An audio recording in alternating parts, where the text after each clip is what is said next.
What's up guys, welcome back to the BroCast. On this week's episode, Funcom, of whom you may be familiar with from The Longest Journey and The Secret World, is about to release their newest game.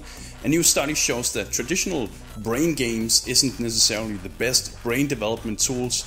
And lastly, CD Projekt Red reveals that Cyberpunk 2077 is going to be their biggest game yet. When hearing of Funcom, most of us immediately thinks of The Secret World, the MMO, or the highly acclaimed single-player game Dreamfall: The Longest Journey. This same development team is now creating a new game, and it's called The Park. Funcom describes The Park as a unique horror story, and it's also being marketed as the first single-player experience since its award-winning adventure Dreamfall: The Longest Journey. The Park puts you in the shoes of a mother whose son goes missing, and then when night falls and the lights go out, what follows is a short but intense horror story set against the backdrop of an amusement park where a dark and sinister secret is just waiting to be uncovered.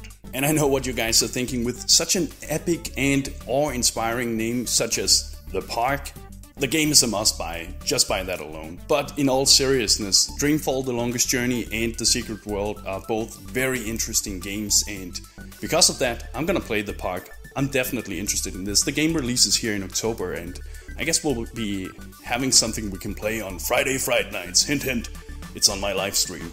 Go check it out.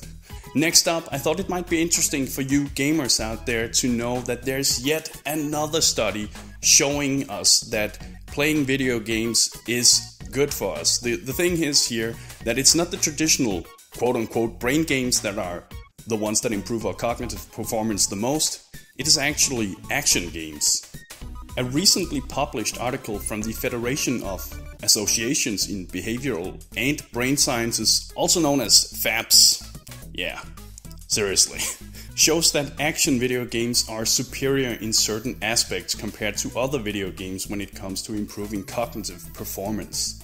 Dr. C. Sean Green and Aaron R. Seitz write in their article that action video games that feature quickly moving targets that come in and out of view, including large amounts of clutter, and that require the user to make rapid, accurate decisions, have particularly positive cognitive impacts, even when compared to quote-unquote brain games, which are created specifically to improve cognitive function. Action video games have been linked to improving attention skills, brain processing, and cognitive functions, including low-level vision through high-level cognitive abilities. Many other types of games do not produce an equivalent impact on perception and cognition, the researchers commented. And in case you guys don't know, there's plenty of other studies out there showing that gaming is good for your cognitive performance. It's beneficial to your brain development. I don't know if you guys know it, but I'm studying to become a teacher on the side.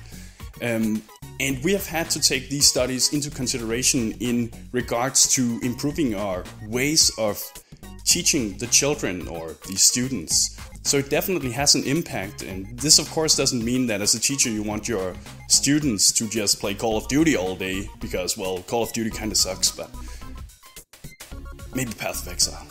No, anyway, you don't, obviously, you have to take it into consideration, but these studies show us that we can use and utilize these tools to improve learning in schools as well. It's pretty cool. And so keep that in mind the next time somebody tells you that gaming makes you dumb, it makes you antisocial, all that shit, because there are studies that proves the exact opposite. Of course, within reason.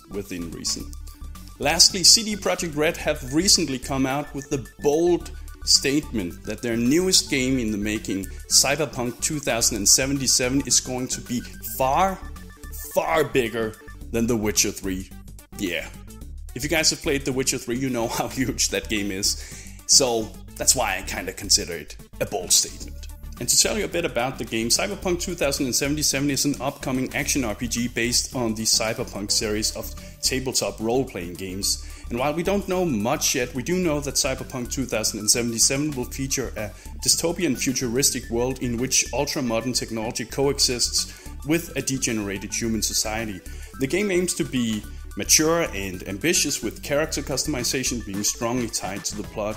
It's supposed to have a non-linear story with different character classes, and it can be played from both first-person and third-person perspectives. I like it, guys. CD Projekt Red is getting even more ambitious, and while I don't necessarily like Cyberpunk that much as a theme, if it's just half as good as The Witcher 3, I'm sold. But we'll see.